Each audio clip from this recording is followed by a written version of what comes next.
అమ్మా, నేను మీ అందరి ఆకలిని మా వ్యూవర్స్కి చెప్పడానికని వచ్చాను.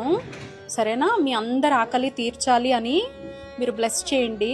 అలాగే మీ ఆకలి తీర్చే వాళ్ళందరూ కూడా బాగుండాలి అని బ్లెస్ చేయండి. ఓకేనా? పిల్లలు, నేను మీ గోమాతని. కష్టంగానే ఉంది పరిస్థితి, భవిష్యత్ ఏంటా అని. ఒక్క సాయం చేస్తారా? ఒక్క రూపాయి మీ సంపాదనలో నాకు పెట్టగలరా? ఈ సమాచారం ఇంకొకరికి షేర్ రూపంలో చేస్తారా?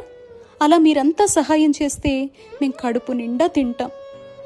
బాగా ఆకలేస్తోంది మిత్రమా. ఊరికే ఏం కాదులే, నన్ను సకల దేవతా స్వరూపం, ముక్కోటి దేవతల నిలయమని పూజలు అభిషేకాలు అక్కడ కనపడే రాయిపై కుమ్మరిస్తూ ఉంటారు కదా. ఇక్కడ మేము ప్రాణంతో ఉండి ఆకలితో అలమటించిపోతున్నాం. 8,000 మంది ఉన్నాం. మీ సహాయం కోసం చూస్తున్నాం.